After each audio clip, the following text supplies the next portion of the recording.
Fala galera, sejam muito bem-vindos a mais uma edição atualizada de notícias do futebol brasileiro aqui para vocês. Hoje o vídeo está recheado de notícias, uma melhor que a outra. Então antes de começarmos a falar delas, já peço que deixem seu like aqui embaixo, que ajuda muito o canal. Se inscrevam e ativem as notificações para vocês não perderem nada, porque todos os dias tem novidades do futebol brasileiro aqui no canal.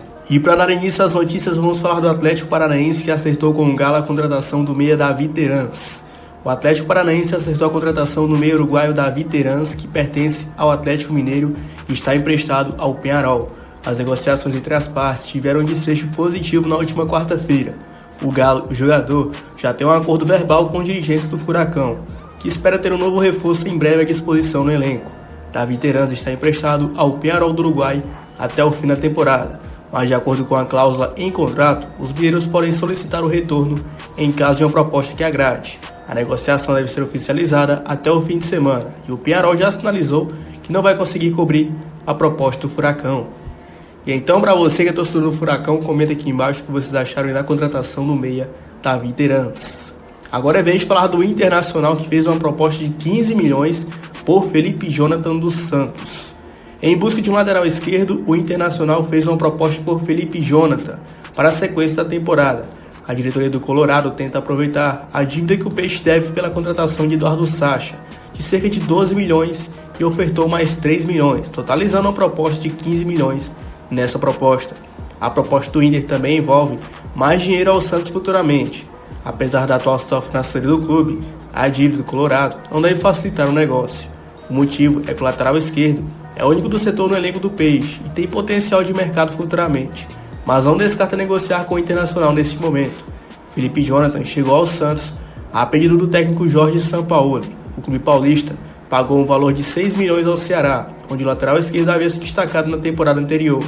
Desde que chegou, o jogador assumiu a titularidade da posição e disputou 108 jogos pelo clube, com 5 gols marcados, e se destaca pelas assistências. A diretoria colorada vasculhou o mercado para fortalecer o seu elenco, e a lateral esquerda é uma das prioridades dos dirigentes. O técnico Miguel Ángel Ramírez tem à disposição na posição apenas o titular Moisés e o jovem Léo Borges, que apesar de considerado promissor, falta experiência e por isso mais um nome deve chegar ao Inter. Felipe Jonathan é o nome da vez, mas outras opções estão sendo analisadas pelo clube gaúcho. E então, torcedor do Inter, comenta aqui embaixo se vocês acham uma boa contratar o Felipe Jonathan, que recentemente fez um golaço no Santos aí, jogando fora de casa pela Libertadores. Agora é vez de falar do Vasco da Gama, que anunciou a compra dos direitos de Matias Galarza.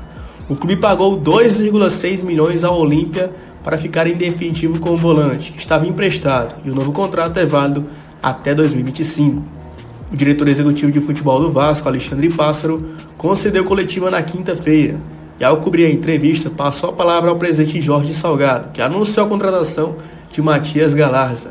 O Vasco chegou de um entendimento em relação ao Galarza. O Matias já é nosso jogador, já efetivamos o pagamento. Agora 60% do Matias já é do Vasco. Muito feliz por ter o Matias integrado em nosso clube, disse Jorge Salgado. Alexandre Pássaro, executivo de futebol, explicou quando e como foi fechada a negociação e, fugindo do que costuma fazer, deu os valores da transação. No mês que vem, ele passa a ter um salário diferente do que recebia enquanto emprestado. Na segunda-feira, a gente fechou a negociação por 2,64 milhões por 60%. O Olímpia poderia saber da venda de Thales Magno e querer algum percentual a mais. Não exercemos no último dia porque tivemos uma vantagem negocial bastante grande. O novo contrato de Galarza com o Vasco é válido até dezembro de 2025 e o clube tem 60% dos direitos econômicos do paraguaio. O jogador tem 19 anos, 11 jogos como profissional no Vasco e 2 gols marcados. Chegou ao clube em junho do ano passado contratado para a categoria sub-20.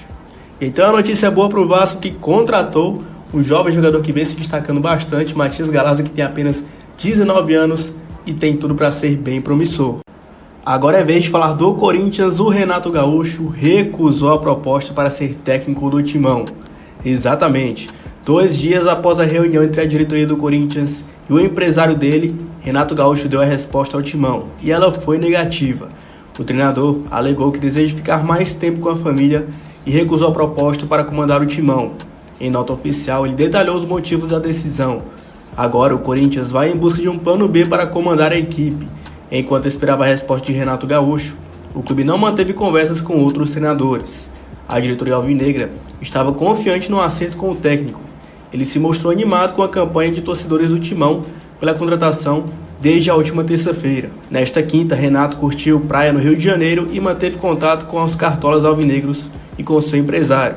Havia expectativa de que ele desse a resposta ao Timão até sexta-feira, mas a decisão veio antes. O Corinthians estreia no Campeonato Brasileiro no próximo domingo, dia 30, contra o Atlético Goianiense.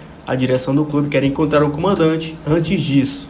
Aos 58 anos, Renato Gaúcho está desempregado desde o mês passado, quando deixou o Grêmio, clube que comandava desde 2016. Após a demissão de Wagner Mancini na noite do domingo, a diretoria corintiana estudou vários nomes e definiu Renato Gaúcho como principal alvo.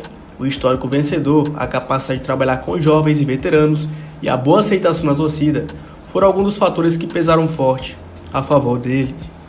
E então o Renato Gaúcho, que muitos esperavam que seria o técnico do Corinthians, acabou recusando a oferta. E agora eu pergunto para você, torcedor do Timão, comenta aqui embaixo quem deve ser o novo alvo para comandar o Corinthians. Deixe sua opinião aqui embaixo nos comentários. Agora é vez de falar do atacante Dudu. O clube de Mano Menezes está monitorando a situação do Dudu no Palmeiras. O Al Nassr da Arábia Saudita está monitorando a situação de Dudu no mercado da bola. O clube, que é treinado por Mano Menezes desde abril do ano passado, tem interesse pelo atacante de 29 anos e não descarta o investido nos próximos dias a fim de levá-lo novamente para o futebol asiático. Ainda não foi feita uma proposta ou um contrato com o intuito de iniciar negociações pelo atleta, mas há avaliação interna do clube estrangeiro de que ele poderia ser um nome de destaque. Até o momento, o único que sinalizou com a intenção de proposta por Dudu foi o Al Hilal, também da Arábia Saudita. O jogador voltou à academia de futebol nos últimos dias, depois do Al Duhail do Catar não exercer a preferência de compra dos direitos econômicos de Dudu. O jogador voltou à academia de futebol nos últimos dias, depois do Al Duhail do Catar não exercer a opção de compra dos direitos econômicos do atacante. E então mais um clube árabe sona a situação do Dudu, porém, na minha opinião, eu acho que ele quer ficar no Palmeiras, quer jogar essa temporada aqui no Brasil. E então essas foram as últimas notícias do futebol brasileiro. Para você que chegou até aqui, não esquece de deixar seu like e se inscrever no canal e de ativar as notificações para vocês não perderem nada, porque todos os dias tem notícias do futebol brasileiro aqui para vocês. Então vou ficando por aqui e até a próxima.